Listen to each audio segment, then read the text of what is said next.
Hello there, murderinos. This is Kate. And this is Matt. Welcome to Horrorwood, take 25.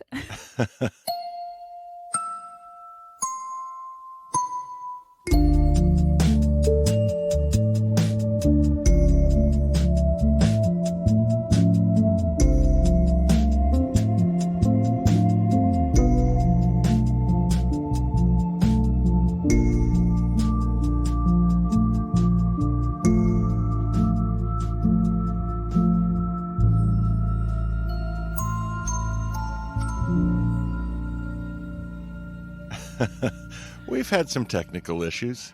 We've had a lot of issues. Hopefully this works. We recorded this last night and then it did not export, and turns out it didn't get half of the episode. So we're just gonna rewind. We're gonna do a little redo.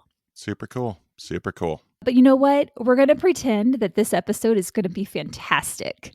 It is fantastic. I mean, I'm not sad about talking about this again because it was such a, like, I don't want to say iconic, but memorable event in my life. And there were, there's a lot of details I didn't know about this. And now, like, having a little bit more experience and also, like, knowing a little bit more about Saturday Night Live and that culture and some of the people involved, it's a really good episode. So I'm not sad about doing it again.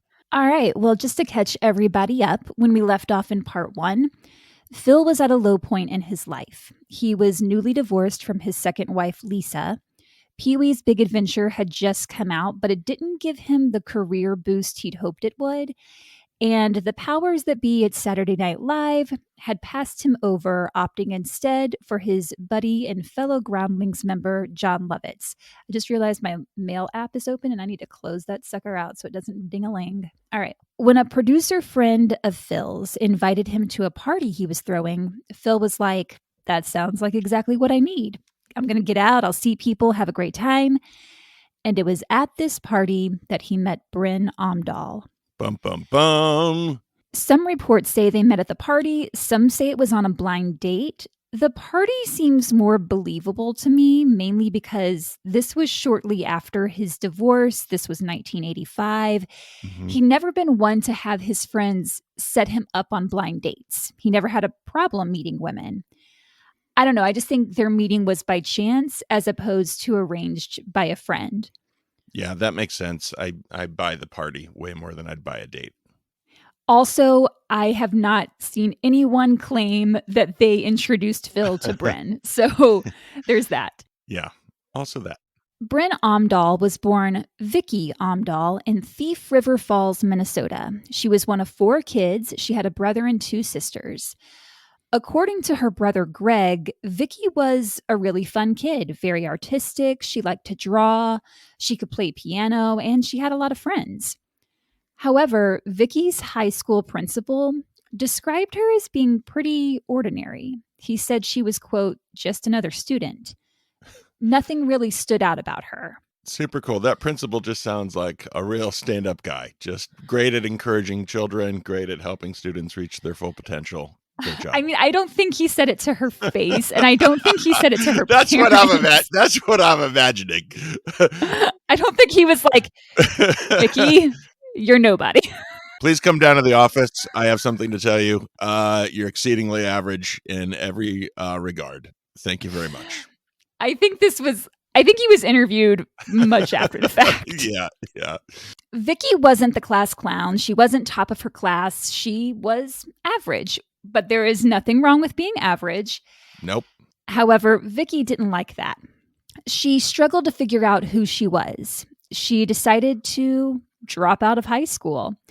She felt dropping out of high school was going to help her blossom into becoming above average. She was going to figure out her life. Spoiler alert, doesn't usually work like that. Yeah, I think that's a bad plan. Call me crazy. Shortly after dropping out of school, she met Doug Torfin, a telephone operator, and the two got married. She was 19 at the time. The marriage was short-lived. The two divorced pretty quickly. I think she was probably like, Turns out getting married at 19 to a telephone operator does not add spice to my life like I thought it would. Sidebar, Doug Torfin is the perfect name for a telephone technician. I love that name. Yeah, it's a great name. We're on a roll here with the names of the Phil Hartman episodes, I will say. Yeah. Vicky was still trying to figure out who she was and what she wanted. She thought maybe changing her name would help her find that. She went from Vicky to Vicky Joe to Brendan. Don't know how she arrived at that one. And then eventually Bryn. A friend of hers said it got to the point where whenever she saw her, she'd ask, "Who are you this week?" Because Bryn was constantly changing her name. First big red flag. I mean, that's if you can't see like, oh, I don't know who I am, I don't know what I want, I'm insecure about my life and what I am, like that is the clearest signal I think you could send about that. By changing your name? Yeah, just the confusion about your name and wanting to change your name and finding a new identity. And I mean, to me, that feels like, oh, I am unhappy with who I am, or I don't know who I am. And that just strikes me as something to pay attention to. That doesn't really stand out to me. I just think she didn't feel like a Vicky, which some people don't feel like their name. So I get that. I'm not sure where the Brendan came in, but yeah. I think for me, the context is because I work with actors a lot. Whenever I see actors getting bogged down in that whole name thing, it's usually a big red flag that like, oh, you're actually not serious about acting. You want to be famous. Well, as we'll find out, that is Bryn's goal. She just wants to be famous. Bryn was tall and blonde, and her looks did lead to some modeling work in Minnesota. She got some gigs in Minneapolis, and that was enough to encourage her to make the big move to California to pursue a career in the entertainment industry. She was like, I've conquered the Midwest, Hollywood, here I come. She wanted to be an actress and model, and she rolled into LA with stars in her eyes. Once in California, though, it became clear pretty quickly that she was no longer the big fish in a small pond. LA is full of beautiful people, so she didn't really stand out in the way that she thought she would. She really struggled. She went on some auditions, but they didn't lead anywhere. She wasn't booking anything. However, she did manage to run in the same circles as some very successful people in Hollywood. She actually dated Rob Reiner for a while. Wow. Yeah, that blows me away. That's a fact I did not know. Yeah, I don't know how they met, but that happened. So she got a taste of what it was like to hang around famous people and their famous friends. So here she is, this 20-something young woman from a small town in Minnesota, living what probably felt like a very glamorous life. It wasn't long before she got into the party scene. She was drinking a lot. She was an alcoholic, and this is when she started using cocaine. She did a lot of cocaine. She'd call up her brother Greg and tell him what a great drug it was. And Greg was like, you have a problem. You are doing too much cocaine. Oh. This isn't good. You need help. Yeah, anytime you're calling someone to talk about how great cocaine is, you might have a cocaine problem. Yes. So at her brother's urging, she agreed to enter rehab. Once she left rehab, she was sober for a bit. Acting jobs still weren't happening, but she found work modeling swimwear. And this is where she was in her life when Phil met her. She was sober. She was a model. She was likable. People described her as charismatic. And in typical Phil fashion, he fell hard for her quickly. He felt that as he was this up-and-coming actor in Hollywood, she was the quote-unquote type of woman he was supposed to be with. She was young. She was 10 years his junior. She was tall, blonde, and a model. That's a big age gap. I didn't know that she was that much younger than him. I feel like age is like whatever, but at the time she was around 27. He was around 37. Yeah. I might be off by a year or so, but she's kind of new into town and figuring things out, and he'd been there for a good while. So I think there was some life experience differences, but as far as age, like, whatever, I think it's that city. Age counts a little bit more, especially like in like what you're saying, like somebody in their young 20s who's fresh off the boat from Minneapolis. Do you take a boat from Minneapolis? I guess you don't, but You sure don't. I mean, you could, but you would take a long time to get there. but that's a huge culture change. And like you're saying, like he'd been there for a long time. And I mean, that is a big power differential for sure. Yes. Frankie's scratching at the door. I hear some Frankie. I hear a little Frankie. The fact that she had previously dated Rob Reiner was like a bonus to Phil. It sort of upped her status in his eyes. Plus, he was on the rebound, so when he met her, she seemed like his ideal woman. He hadn't spoken to Lisa, his previous wife, since they split up. But he calls her up one day and says, "Hey, I met someone." And he told her that he'd been really down since their divorce, even though, remember, he was the one who pushed her away. Yeah. He told her she was getting in the way of his career and that she was a black hole, all that. But he says he's been really down, but he's met this incredible woman and she makes him feel really good. She's so great, yada, yada, yada. Lisa, being the amazing human she is, was supportive. And she and Phil stayed close friends, which isn't often the case with divorced couples. You don't hear that often. Exceedingly rare, especially in those circumstances where he was the one to end it and push her away. Yeah. They didn't have kids together, so it wasn't like there was anything tying them to each other. And as far as I know, he didn't really stay friends with his first wife, Gretchen. So I think it just goes to show that Phil and Lisa had a powerful connection. And I do think she was the one that got away. That's my opinion. Yeah. Phil and Bryn were hot and heavy in the beginning. According to friends, Phil suggested to Bryn that if she stuck with him, he was going to help her career. He liked that she was this tall, blonde beauty. She liked that he was this successful guy on his way up. But once the newness of the relationship wore off, it wasn't long before the cracks in the relationship began to show. The couple fought constantly. They ran hot and cold. Ed Begley Jr., who I mentioned in part 1, by now he and Phil were good friends. Ed and his then wife lived in Ojai, California, and invited Phil and Bryn up to their place one weekend. It was just going to be a relaxing, fun time. Ojai is very picturesque, very romantic. They were just going to have a good weekend together. Mm-hmm. So Phil and Bryn planned to go, but they never showed up. The next day, Phil calls Ed to apologize, and he says, "Ed, I'm so sorry. I don't do that. When I make an appointment, I keep it. I feel terrible, but Bryn and I got in a big fight, and we've split up. It's over." Ooh. About a month or two later, Ed runs into Phil at an event, and Phil was there with Bryn, and they were super lovey-dovey with each other, like there'd never been anything wrong. Which, I mean, couples fight and they sometimes break up and then get back together. But for Phil and Bryn, this became a pattern. They'd fight, they'd break up.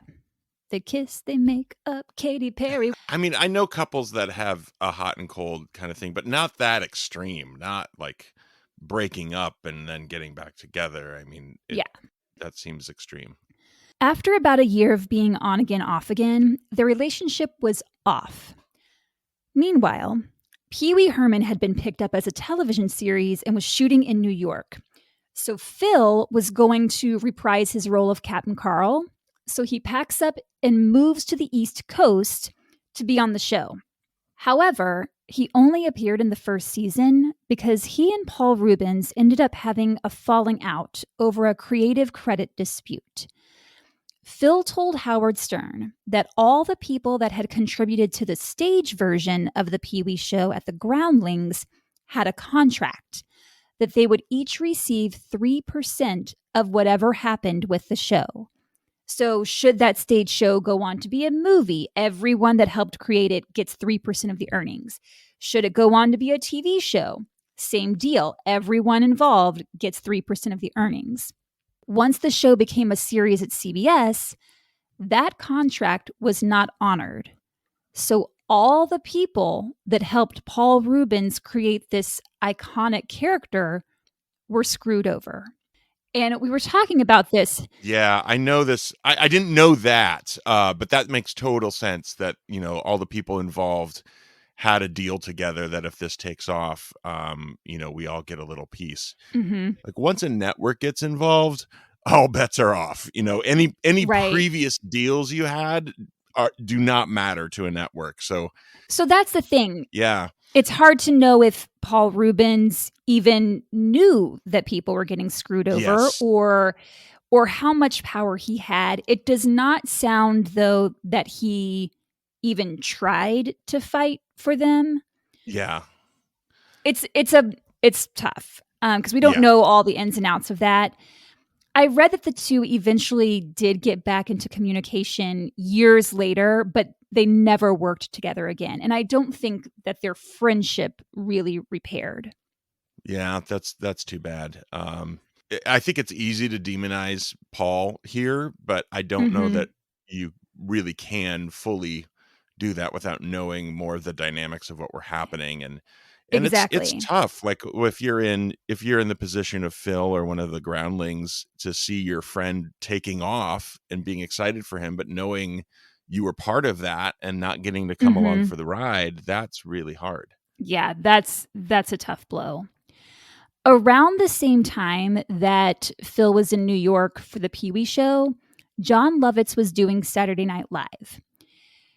John Lovitz told the folks at SNL, if you think I'm funny, you've got to get Phil Hartman. That guy is a genius. So, thanks to the encouragement from Lovitz, SNL finally offered Phil an audition. They told him to prepare 5 minutes of material. So, he did the characters he had done at the Groundlings, like Chick Uh-huh. Hazard. But he said the thing he did that seemed to be the moment everyone in the room perked up is he said, I can do any dialect. Go ahead, give me a dialect. And Dennis Miller calls out, do French. And Phil takes a beat and goes, I don't do that. And the entire room, he had them in the palm of his hand. So they were kind of like, okay, we get it. We get you. We get what you do here. So on October 11th, 1986, at age 38, Phil made his SNL debut. And everyone from the Groundlings got together in LA and watched the show together, which is very cute. Yeah. Tracy Newman, I mentioned her in part one. She was one of the original members of the Groundlings. And she was the one that when Lorne Michaels came to see a show there, she said, oh, what do you mean you're not here for Phil? She ran into Lorne at a party a couple of years after Phil had joined the SNL cast. And she asked him, so what's it like to have Phil on the show finally? And he said, Tracy, I don't even have to go into work. Because Phil became the go to guy. He was the glue. That was his nickname because he had an ability to hold sketches together, to keep the believability within the scene. He was the nucleus of the group. He got along with everyone. Yeah. I mean, any comedy person will tell you that the hardest role between the foil and the funny man is the foil. Being the glue, being Exactly. the foil is the hardest. And yeah, I mean, he's easily a top 5 SNL performer of all time. Oh, yeah. And when you are that foil, it often means you're not the one getting the big laughs. He became more of a straight man to other cast members like Chris Farley once he joined the show.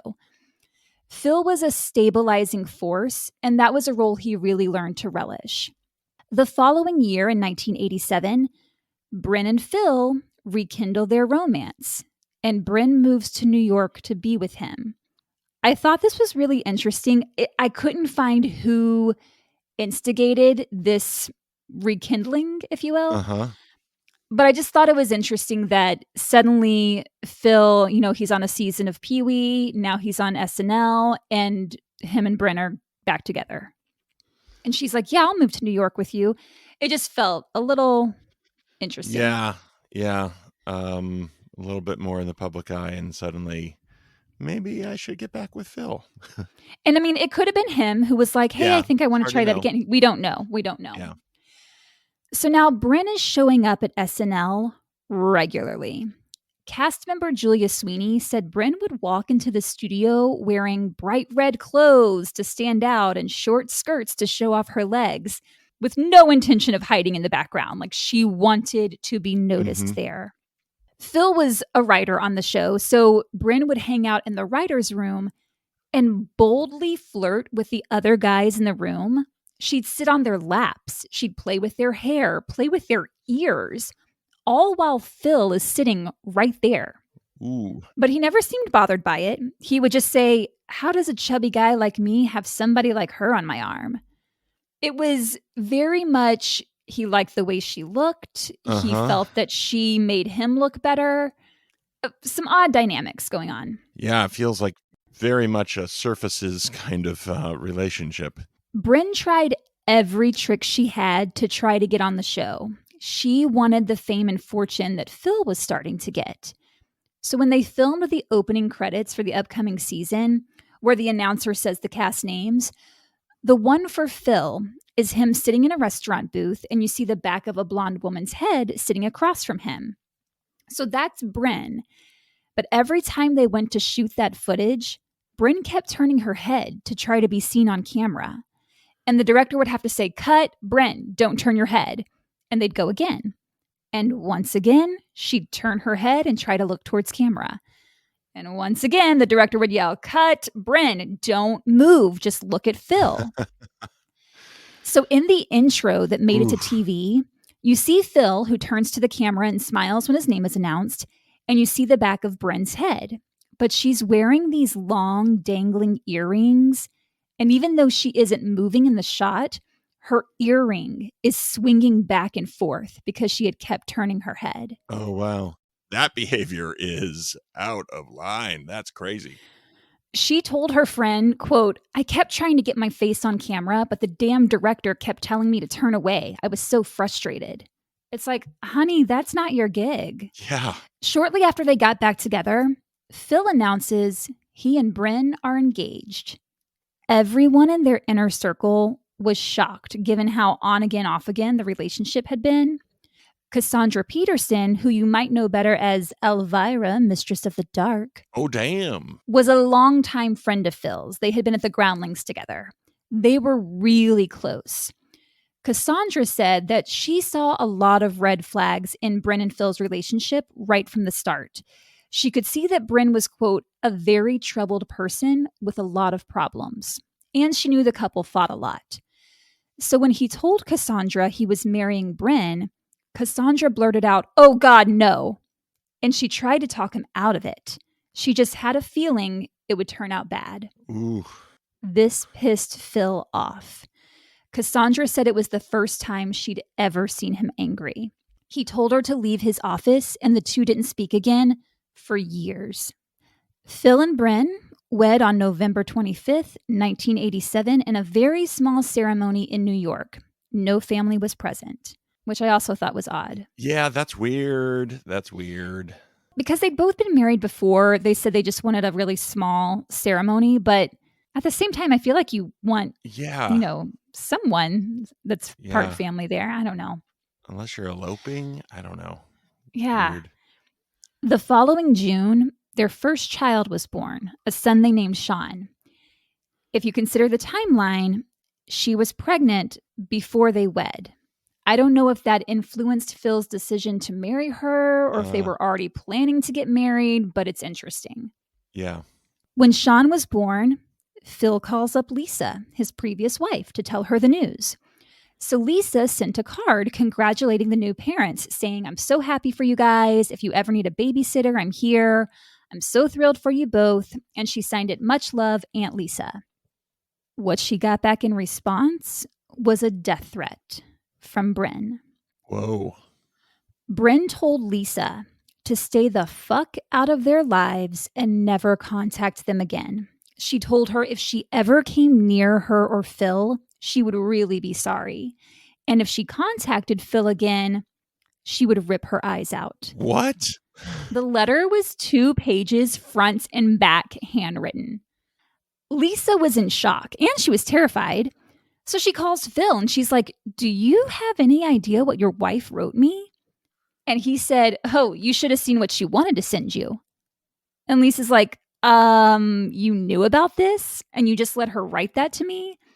And he answered, "Well, I can't stop her from doing what she wants to do. She's very intense." Oh my gosh. Also, wrong answer, Phil. Yeah, it's not great.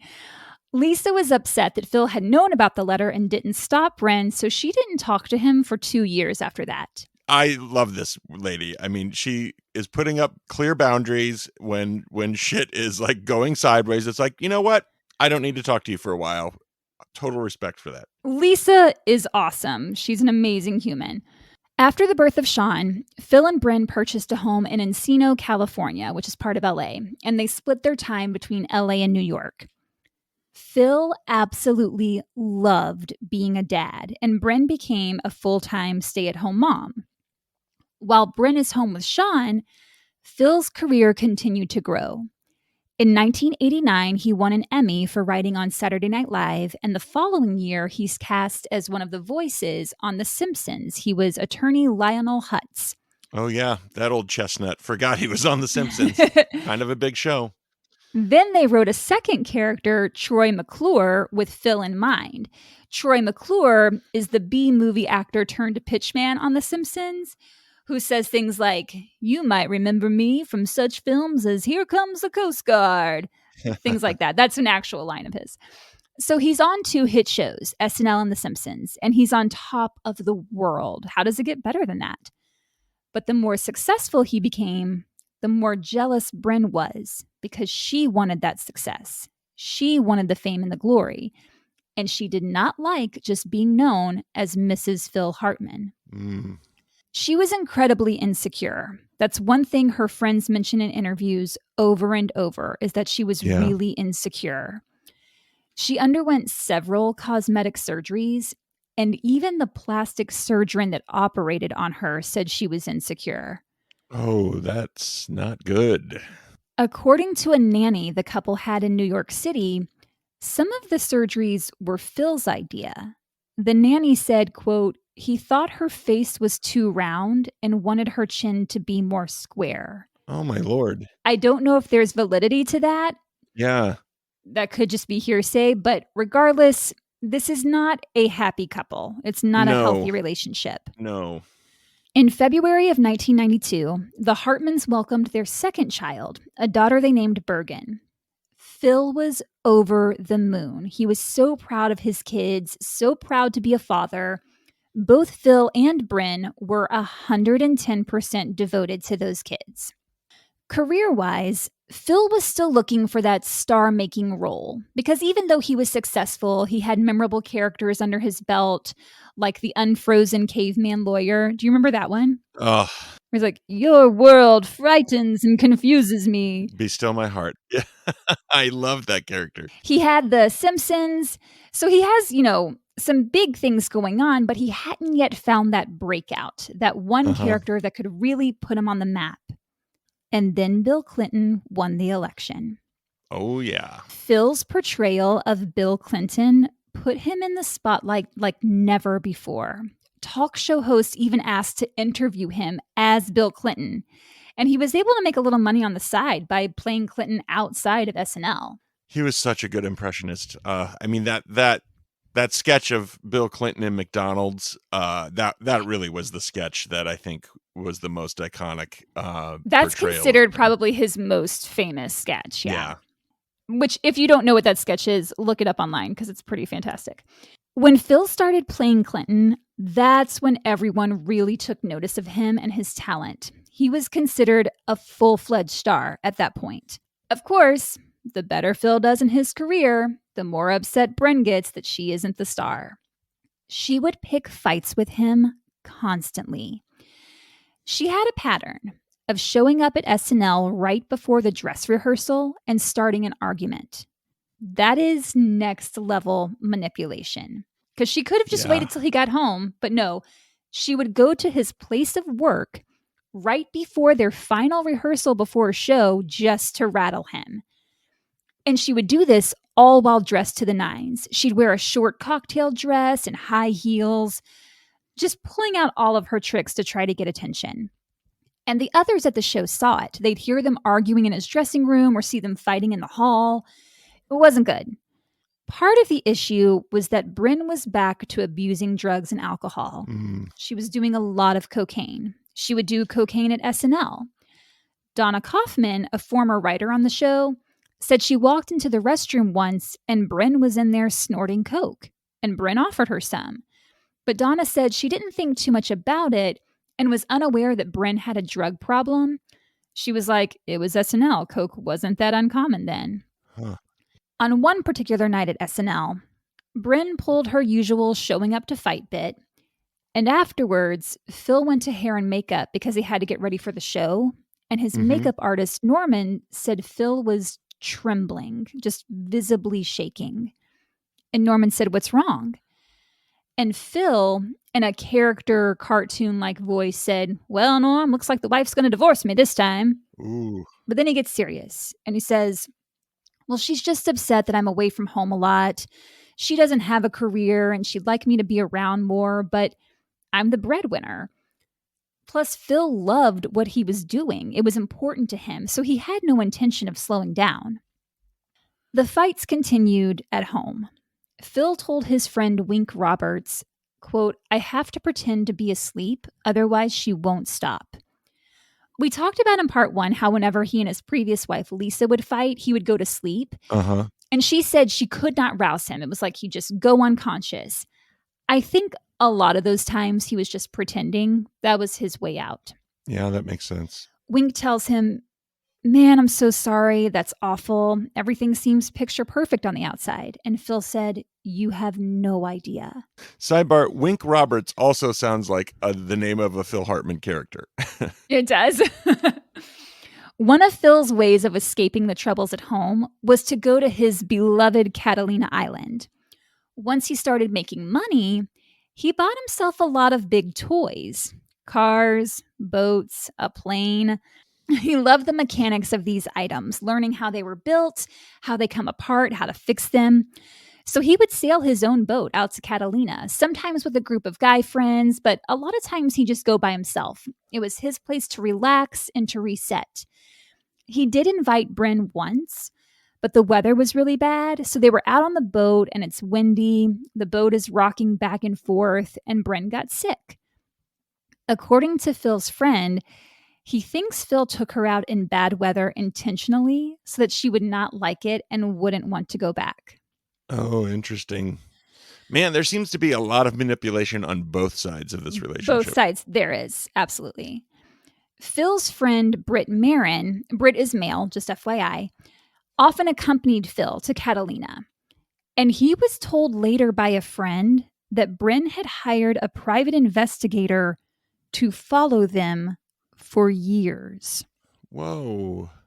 There were thousands of pictures of them on the boat, hanging out, smoking pot, because Bryn thought Phil was cheating on her, but he wasn't.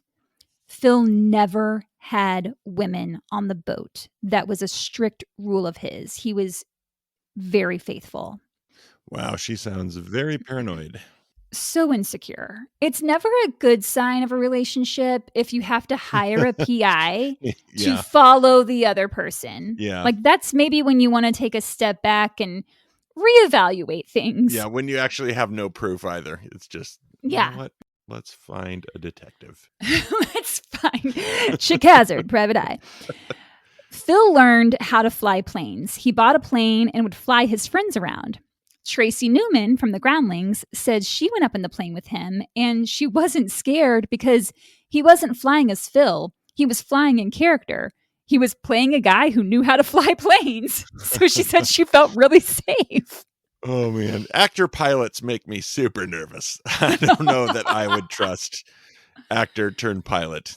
She did say, though, that he was a very good pilot. And I think because he was such a perfectionist and did find such fascination with mechanics and machines, that he was probably like a better pilot than some of the pros out there. You know, like hearing you say that, it makes me also, you know, it gives you some insight. I think he was such a technician, especially with impressions. You can see how he would take apart, you know, the celebrity that he was impersonating and really find the small ticks, the small things that he could emulate to make that impression work. So that correlates, I think, pretty directly. Yeah. Details, very detailed oriented. Details.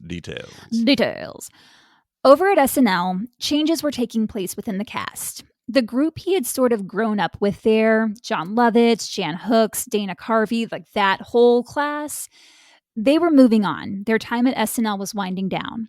And a new group was moving in, like Adam Sandler, Chris Farley, guys a lot younger than Phil. At this point, we're in 1993 now, so he was in his 40s. And these younger guys have these huge characters. They do a lot of physical comedy that Phil just didn't do. And he wasn't the one getting the laughs. He was vital to the scenes, but he felt his time there was done. And he announced that the upcoming season would be his last. That same year, he got roles in a few movies, So I Married an Axe Murderer, Coneheads, Greedy, which he worked on with his good friend Ed Begley Jr., and Ed could tell that Phil was going through some stuff. He knew things were rough at home. So Ed talked to him about it one day on set. And Phil asked Ed, hey, do you still have that spare room above the garage? And Ed said, yeah, do you need a place? And Phil said, yes, I need to move out quickly. So Ed said, of course, you can come by tonight. I'll give you the key. Just as had happened years before, Ed was waiting for Phil to arrive, but he never showed and didn't call. So when he saw him on set next, he's like, Phil, what happened? And Phil said, oh, everything's fine. Oh, sorry, I forgot I even asked you about that. Like nothing had happened. It was such a tumultuous relationship that ran hot and cold. Bryn would pester him to help her with her career. She wanted him to use his star power to get her roles. So whenever there'd be like a red carpet event or something, Phil would always be sure to introduce her to the press. He'd say, this is Bryn, my wife Bryn, Brynn, to make sure that they got her name. He did an interview in 1993 with Howard Stern in which he brought Bryn to the show, which was a little unusual. So she comes out for about a minute of the interview. And Phil talks her up about how she was a runway model for swimwear, how she's more beautiful than his previous two wives. And Howard asks her if she's ever met those two wives. And she says, I talked to Gretchen on the phone. I had no desire to meet the other one being Lisa. Ooh, yeah. Bryn was so jealous of Lisa. Bryn was very insecure, and insecurity breeds jealousy. Lisa and Phil had reestablished their friendship, and she became someone he would confide in. But they had to meet in secret because he said if Bryn ever found out, that was it. So he literally sneaked into her apartment in disguise just to have lunch. Well, now the private detective thing doesn't sound so out of out of the blue if he's doing that stuff. Yeah. And also, I mean, I'm a big fan of Lisa in this story, but if you know about these problems and the guy is sneaking over to your place in disguise, there's some stuff there too that maybe you go, you know what, maybe I should step back. Yeah. But he would tell her about all the troubles at home, and she'd ask, have you been to therapy? And he'd say, oh yeah, we've done tons of therapy. We're always going to therapy. And he told Lisa, I'm willing to do what it takes to save my marriage because I can't be a 3-time loser. And we have children. So it sounds like he wasn't madly in love with this woman, but he just didn't want it to end. He was staying with her for the kids. He didn't want to fail at this. So there's a lot going on there. Upon Phil's exit from SNL, he began working on his own show called The Phil Show, which was meant to be a vehicle for him to play a bunch of different characters and basically do what he does best. Bryn kept pestering him to get her a role on his new show, and she wouldn't drop it. So he went to the writers and proposed offering her a role, which was super awkward. Yeah. The writers wanted Jan Hooks because Phil and Jan had worked so well together in the past on SNL. But Phil shot that idea down. He said, nope, Bryn would be perfect. And the writers asked, well, is she funny? And Phil said, in her own way. Ooh, red flag. Yeah, that means no. But the writers could tell this was just him trying to appease her, as opposed to him thinking she was actually good for the part. Phil was also developing a sitcom with a very prominent role for Bryn. Donna Kaufman, the SNL writer I mentioned earlier, was involved in that project and had meetings with each of them. They loved what she was writing, and on the surface, all seemed well and jovial. However, the Phil show got scrapped before it even began because the network didn't go for it. And around this same time, Phil was offered the role on news radio of Bill McNeil. They had written that role with him in mind. So he decided to scrap the sitcom he'd been working on that Bryn was supposed to have a big role in. So Bryn goes and tells a friend, well, he just dropped that project because he doesn't want to work with me. Oh, of course, that's the conclusion. Yeah. Yeah, because it's all about you, Bryn, always. Phil did help secure Bryn a tiny role in the movie North, directed by her ex, Rob Reiner.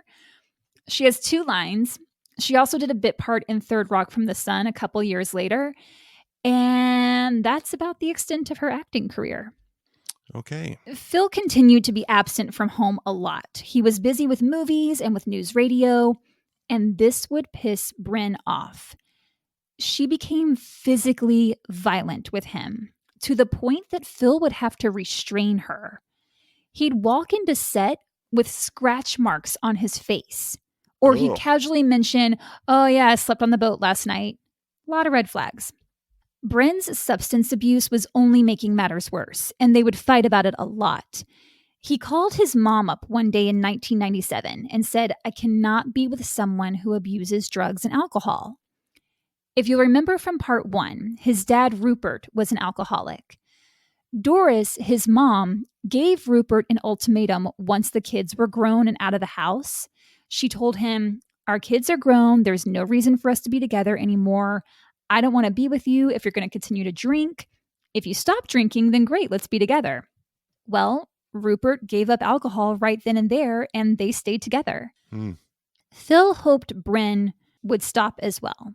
She was in and out of rehab, and when she was sober, things were pretty peaceful at home. But when she was drinking or doing cocaine, things got bad. At a Christmas party at Phil and Bryn's home in 1997, Andy Dick, Phil's co-star from News Radio, was there. Andy was a partier. He was known to do drugs. He never hid this. Bryn and her friend went up to Andy at the party and asked if he had any coke. And he was like, yeah, I do. And they said, can we have some? And he said, sure. Andy said he did not know Bryn had a problem with cocaine. He said he was unaware that she was in relapse mode. Bryn then got a prescription for Zoloft from her son's doctor. Not sure why the pediatrician is prescribing that to the parent. But yeah, that's weird. I wasn't there, so I don't know.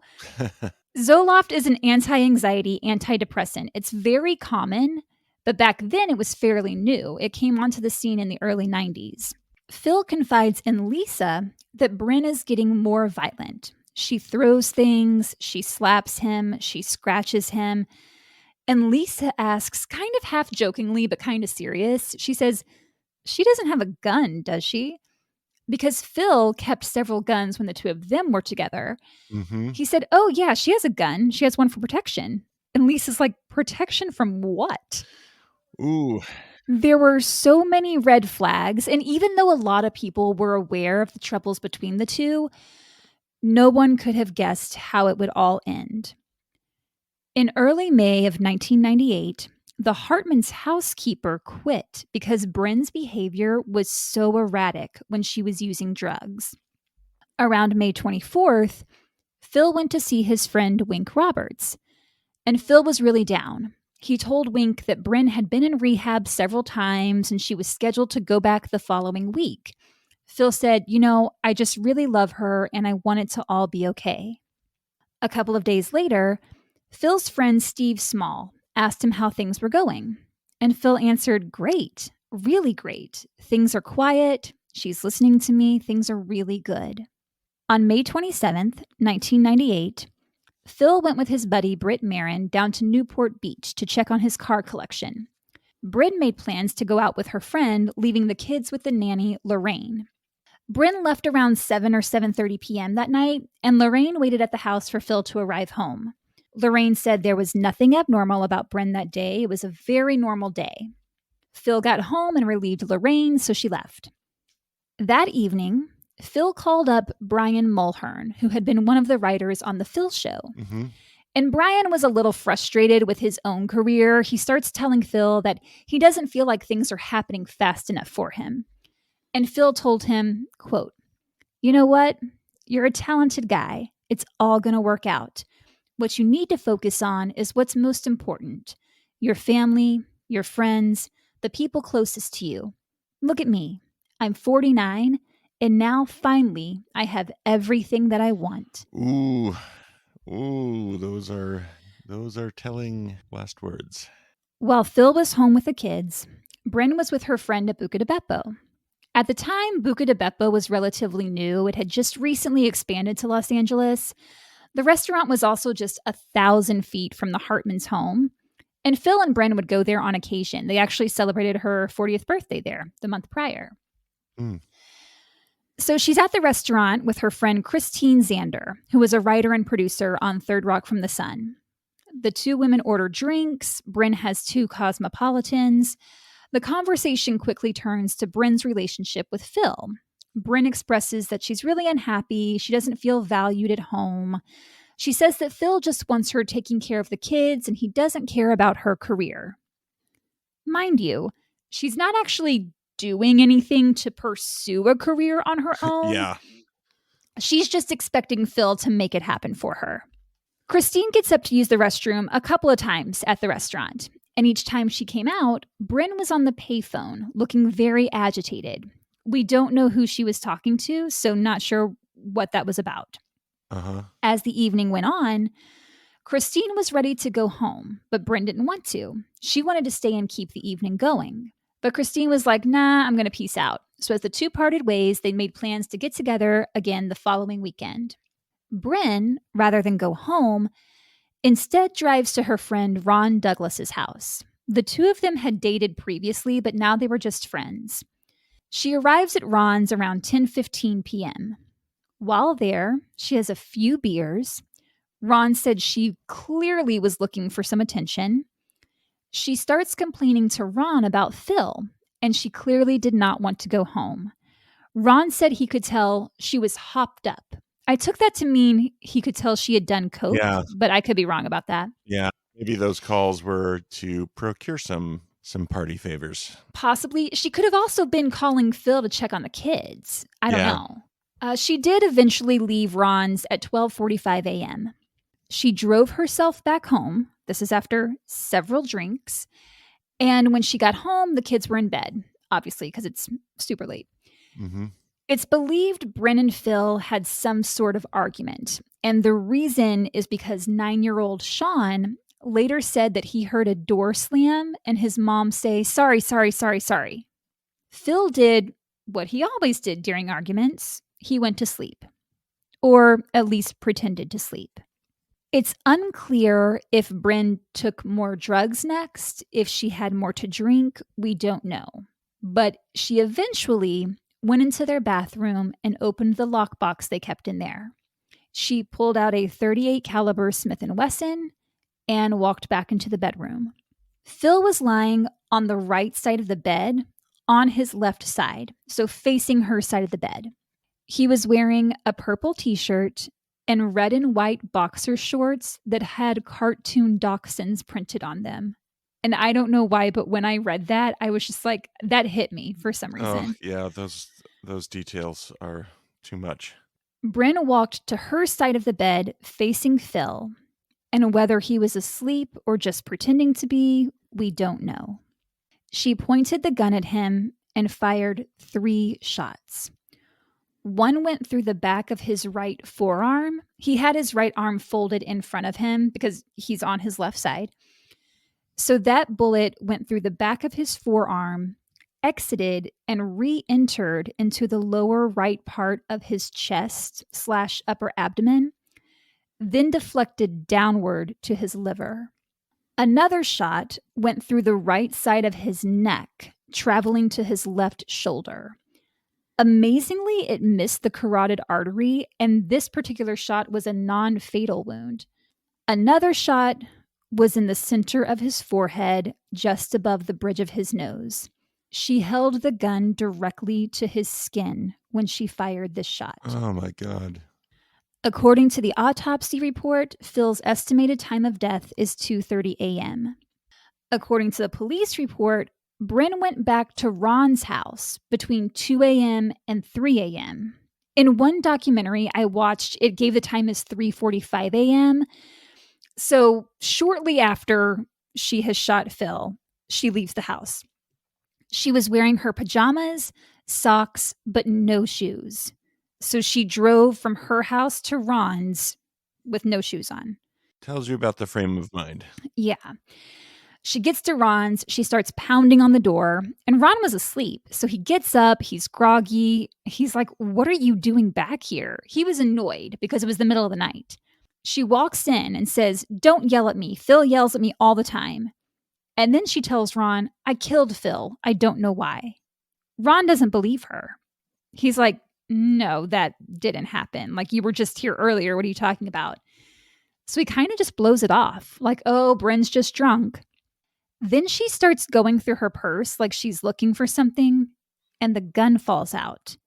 And Ron's like, "What the fuck?" So he grabs the gun and puts it in a shopping bag. And now he's starting to think, maybe this is serious, but I still don't think he believed her at that point. Mm-hmm. If he had, I think he'd been like, "We're calling 911. But that's not what happened. He let her stay there for a couple of hours while she sobered up. Around 5:45 a.m., Ron puts the bag with the gun in it in the trunk of his car, and he says, "Let's get you back home. I'll follow you there." So they drive back to the Hartmans separately, and Bryn brings him inside and leads him back to the main bedroom, and Ron walks in to see Phil, who at this point has been dead for a few hours. There was blood trailing from each gunshot wound. The sheets and pillowcase were soaked with blood. And Bryn says, "See, I told you, I killed Phil. I killed Phil." I can't even imagine what a sight that must have been for Ron to walk into. So Ron immediately goes out to the hallway where there's a phone and calls 911. While he's doing that, Bryn closes herself inside the bedroom and locks the door. While in there, she retrieves a second gun. Minutes later, police arrive and they try to get Bryn to come out of the bedroom, but she refuses. Instead, she calls a family friend, a couple that she knew. The husband answers and speaks with Bryn a minute, then goes to his wife, and his wife's like, "Are you okay?" And he says, "That was Bryn. She thinks Phil is dead. She needs you." So they immediately head over to the Hartman's house. And when they got there, they could hear Bryn screaming from inside. Bryn then calls her sister Kathy from the bedroom. And when Kathy answers, Bryn is crying. And she says, "My life is over. I killed Phil. Tell the kids I love them. Will you take care of them?" Oh, my God. And Kathy tries talking with her, but Bryn cuts her off and says, "I gotta go," and hangs up. Oh. Ron grabbed Sean, their 9-year-old son, and took him out to one of the officers. Because that's the thing. The kids are still present still when there. all of this is going down. Oh, that's so messed up. Ron tells the officer that Bergen, the daughter, is still inside the house. So the officer searches the home and finds 6-year-old Bergen crouched in the corner of her bedroom with a blanket over her head, absolutely terrified. As the officer was in the home actively taking Bergen out, a shot fired. LAPD surrounded the house, and they were planning to break the windows to the bedroom to divert Bryn. They called out to her to surrender, and when she didn't, they broke into the bedroom. There they found not just Phil's body, but also Bryn's. She was lying face up next to her husband. She had put the gun in her mouth and pulled the trigger. The gun was still in her right hand. As word got out, family friends started coming to the house. Joel Diamond, a friend of theirs, went to the police station where Bergen and Sean were being held. And he said, "Can I please take these kids out of here? Because the station was chaos. Like, there's so much going on. And the officers were like, yeah, there's a park across the street. So he takes him to the park, gets the McDonald's, asks if there's anything he can do for them. And Sean just said, no, my mom promised me she was going to take me to a lot of fun places, and now she'll never be able to. Oh. And Bergen said, I'll never see my mom and daddy again. Even though she didn't know exactly what happened, she knew that much. Wow. A lot of people closest to them heard about the deaths from the news. Phil's sister Mary was one of them. LAPD hadn't even had a chance to contact the family yet. I remember hearing on the news as I was at work. I'd just gotten to work, and I'm like prepping for the day, and I heard it on the radio, and then they spent the rest of the hour talking about it, and it was just, It was shocking. Couldn't believe it. Wink Roberts also learned about it from the news and didn't believe it. He thought it was probably some kind of publicity stunt at first. Phil's friends were stunned. John Lovitz took it especially hard. He had known Phil for decades. They were great friends. John invited everyone over to his house when they heard the news, and they all told stories about Phil and cried together, and John also hosted the memorial for Phil. John needed someone to blame because Bryn was gone, so he couldn't blame her. So Andy Dick became the subject of John's anger that he was feeling. One day, Vicki Lewis and Andy Dick were driving out of the parking lot, leaving news radio. Vicki was giving Andy a ride home, and John Lovitz flagged them down. So they stop, and John went around to the passenger side where Andy was sitting and leaned in and whispered in his ear, I know you killed Phil Hartman. And Andy was blindsided. He was like, what? Yeah, what? And John said, you gave Bryn cocaine at that party and it made her go crazy, and that's why she shot Phil. And Andy fought back and was like, no, I didn't cause her to relapse. She already had, unbeknownst to him. And he said, it's not like I gave her coke and she went out later that night and shot Phil. It happened 6 months after the fact. Yeah. So there was a lot of anger and blame going around. According to Bryn's toxicology report, she had a blood alcohol level of 0.12, and there was also Zoloft and cocaine in her system. Greg Omdahl, Bryn's brother, sued Pfizer, the maker of Zoloft, the following year. He alleged that the drug caused her to not be in her right mind, and so she shot her husband, and when she came to and realized what she had done, she shot herself. That seems a little thin as an argument, especially when you have cocaine and alcohol also in your system. Yeah, again, they didn't know a lot about Zoloft at the time, but Bryn had supposedly complained about the Zoloft in the past, saying it made her want to, quote, jump out of her skin, to which I say, then why take it? But yeah, that's just me. And in combo with the other things she was abusing, not a good plan. Right. Her doctor told her to cut the dosage by half. It's unclear if she did that. According to her brother, it was the Zoloft, not the cocaine or alcohol, that led to her actions that night.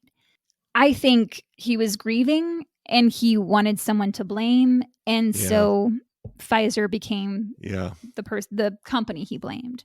At the time the lawsuit was filed, Pfizer stated, quote, there was no medical or scientific evidence that Zoloft caused a violent or suicidal behavior. Pfizer settled the case for $100,000, and there was no admission of any wrongdoing. However, according to Phil's brother John, the coroner told him directly, when the alcohol hit the Zoloft, it exploded in her brain, and she had no idea what she was doing or why she did it. When John heard that, he said he forgave her right there and then. He said she wasn't in her right mind. If she had been, this wouldn't have happened, and he forgave her. Side note, Phil's dad passed away just weeks before Phil. So this poor family was going through it. Oh my God. News Radio began its next season with the death of Phil's character, Bill McNeil. And he was replaced by John Lovitz. But that would be the last season for the show, because without Phil, there was no show. The Simpsons retired all of Phil's characters after his passing. The producer said it just felt wrong to have any other actor's voice come out of those characters. In September of 1998, just a few months after the murder, it would have been Phil's 50th birthday. Family and friends sailed out to Catalina to spread his ashes. It was a tough day. It was overcast. They sat on the boat all day. They played music Phil liked. They shared stories. And then they threw his ashes out into the water. And Phyllis Katz, a friend of his from the Groundlings, said that as the boat pulled away to go back, the sun came out. She said, "I don't want to put any meaning on it other than it felt comforting." In 2014, Phil was honored posthumously with a star on the Hollywood Walk of Fame. As for Sean and Bergen, both are doing well. They were raised by Bryn's sister in the Midwest. Bergen is married and started a business. Sean is an artist and musician, and both have chosen to stay out of the spotlight. That's good to hear. The thing that Phil's friends and colleagues have said about him over and over was he was the ultimate professional. He was genuine, and he was everybody's big brother. Mike Scully, former executive producer of The Simpsons, said, quote, "Phil was just tremendous fun to work with. The minute he said hello, you were laughing. He had no ego, was very low maintenance, and was just an honest, good, down-to-earth person." Which is kind of funny because the characters he played are all jerks and idiots. He used to joke about that. He'd say, "What is it about me that makes me so good at playing idiots?" But that is the story of Phil Hartman. Oh, tragic. Horrible. But yeah, I mean, it was very intriguing to hear all of those details and a lot of things that I didn't know about that relationship and how that happened. But yeah, and what's cool is that, you can find his stuff online. You can see his SNL audition. You can watch the Howard Stern interview. You can watch clips of Saturday Night Live with him. So he does live on in a way. And Lisa, I didn't actually put this in my notes, but I'm going to add it anyway. Lisa said that she thinks about him all the time and that the two of them both believed that even after you die, energy lives on. And so she does say that she still feels his energy. She said, that he's still here, and that was something that was a shared belief between the two of them, that energy doesn't really go away. Yeah, that's some comfort, but yeah, man, a tough end to a brilliant life. He was so good at what he did.